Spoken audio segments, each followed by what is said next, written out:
This Family Life News podcast is made possible by the support of listeners like you. Next on the 5 o'clock report. There are very few, if any, regulations on what happens once this lethal cocktail of drugs is prescribed. What I saw in that room was one of the most troubling things I've seen in my time in public service. New York is so beautiful. Now, let's go to the newsroom. Good afternoon and welcome to the broadcast. I'm Family Life News anchor Sarah Harnish. It is 18 degrees with a wind chill of 5 in Bath, New York right now. Old man winter is here early. Kevin's got details on your forecast in a few minutes.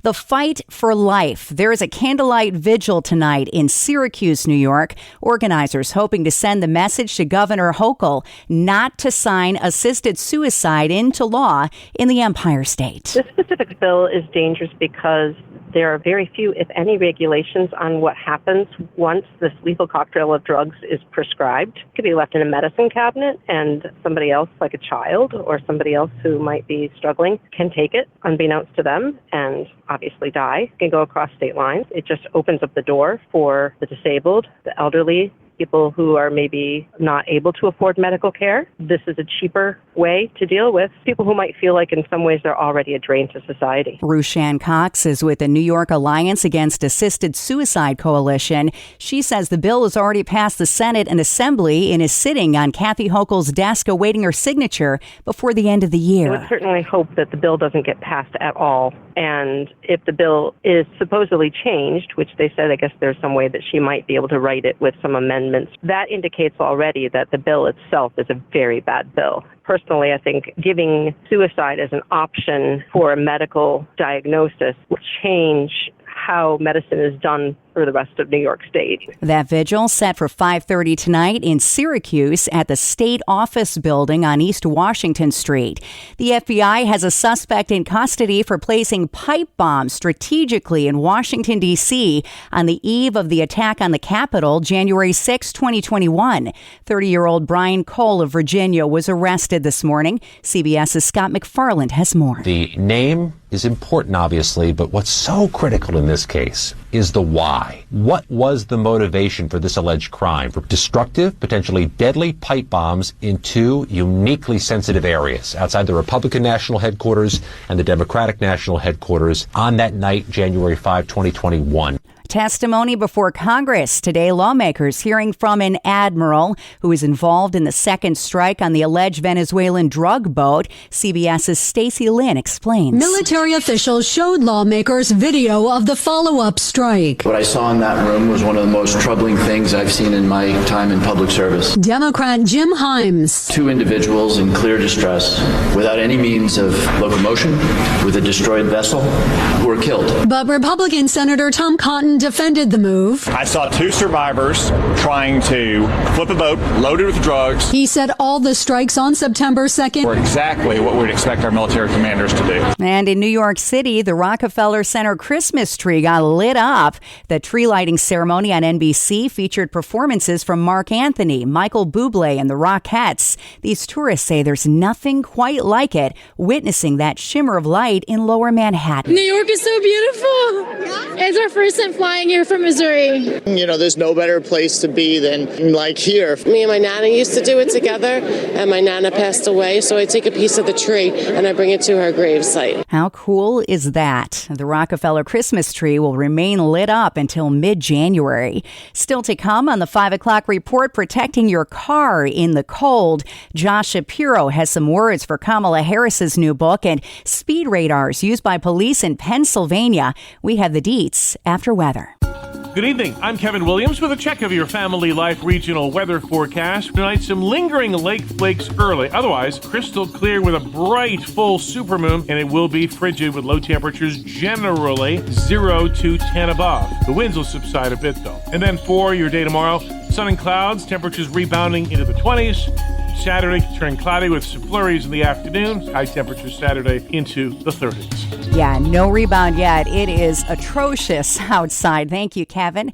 Checking the stories making news where you live across New York and Pennsylvania. With that bitter cold on our doorstep, auto experts are sounding off on car care tips for winter.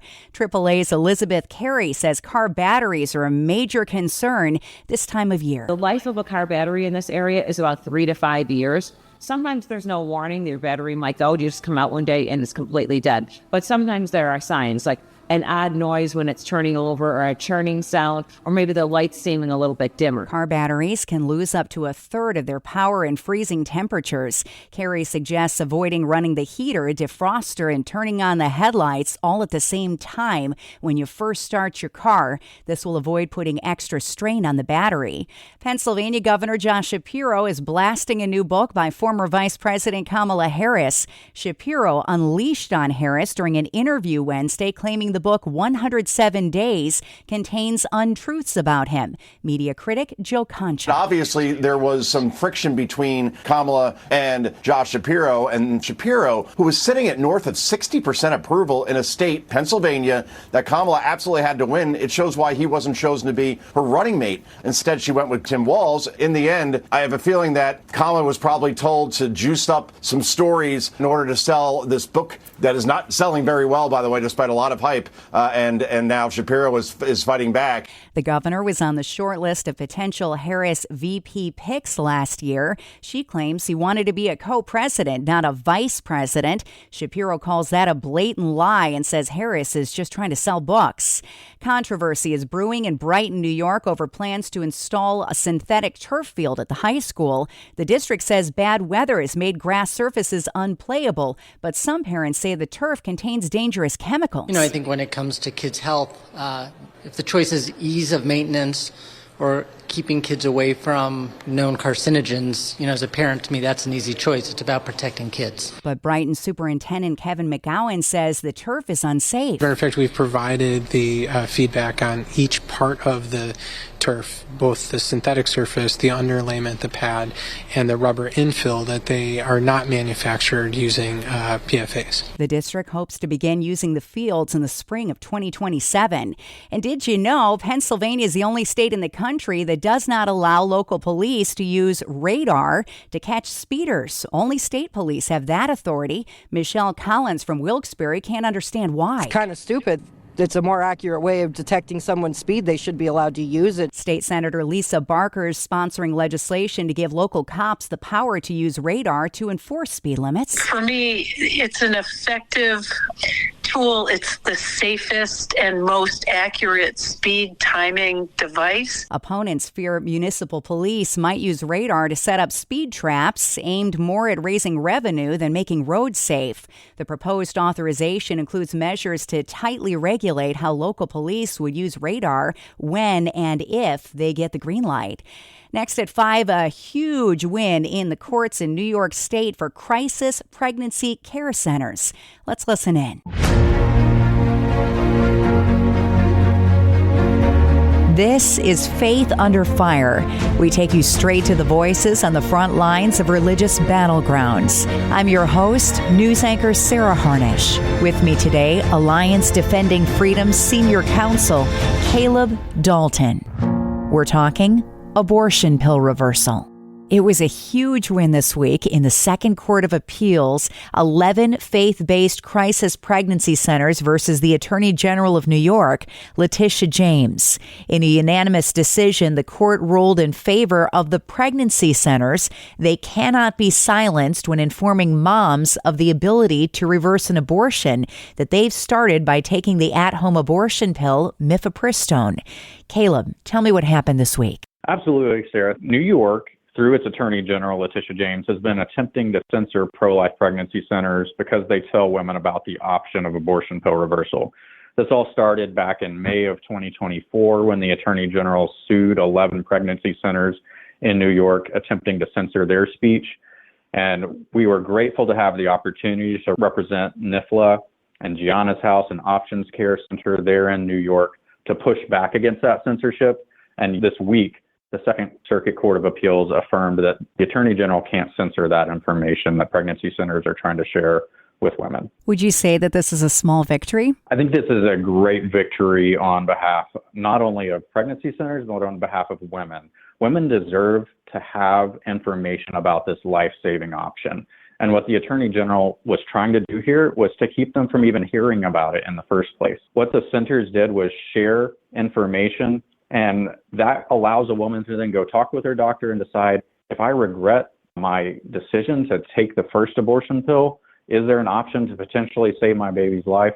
And the Attorney General was trying to keep women from even hearing about that option. If she was truly even pro-choice, as she claims to be, she should be for this speech, not against it. Yeah, it seems very ironic because literally the word choice is in the entire abortion movement, is that women have a right to their bodies and have a right to choices. And yet by silencing these crisis pregnancy centers across New York, you are effectively taking away the choice to reverse an abortion that you may have already started. It's the opposite of what they believe in. That's right. And I don't know what the Attorney General is going to do after this, but the court's holding is very strong. The center's speech is protected. And for the Attorney General to prevail in this case, she would have to overcome what's called strict scrutiny. That's the highest level of scrutiny you can have in a constitutional right. The reality is the facts just aren't there for the attorney to justify censoring this information. We can pray for protection for them spiritually and physically, pray for emotional and spiritual stamina. They're dealing every day with very difficult situations. They're ministering to women in need who are at points in their lives that they never anticipated being. And they're truly being Christ's hands and feet on the ground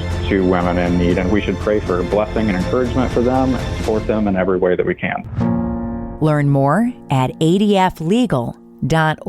You can subscribe, listen to, and share Faith Under Fire and all of Family Life's original podcasts at Apple Podcasts, Spotify, YouTube, or at familylife.org.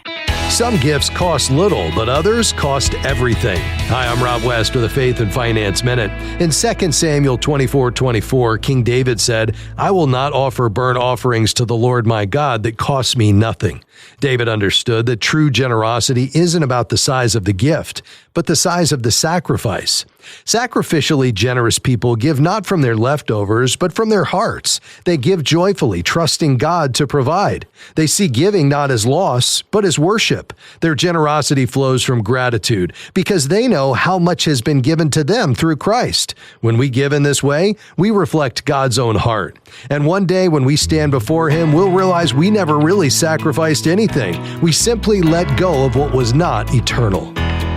Connect with a certified Kingdom advisor who's been trained to deliver financial advice that aligns with your Christian values by visiting our website, faithfi.com. Coming up on the 5 o'clock report, the story of the missing wallet. We'll solve the mystery in 90 seconds after one last look at weather. Good evening. I'm Kevin Williams with a check of your Family Life regional weather forecast. Well, a polar punch has been landed. It won't linger long, but for the night ahead, some toe-tingling, knee-knocking, face-freezing air will be upon us. Record lows for a few, potentially. The cold will retreat heading into the weekend, but a little snow will return ahead of the next Arctic air mass moving in for early next week. So the call for tonight, some lingering lake flakes early. Otherwise, it'll end up crystal clear with a bright, full supermoon, and it will be frigid with low temperatures generally 0 to 10 above. The winds will subside a bit, though. And then for your day tomorrow, sun and clouds, temperatures rebounding into the 20s. Saturday, turning cloudy with some flurries in the afternoon, especially western New York. High temperatures Saturday up into the 30s. All right, Kevin, finally at 5, odds are good you can relate to what Dave Hilliard was feeling after the Michigan man and his girlfriend returned from a Christmas tree lighting ceremony. So I was putting all my things away, got my coat on, I'm like...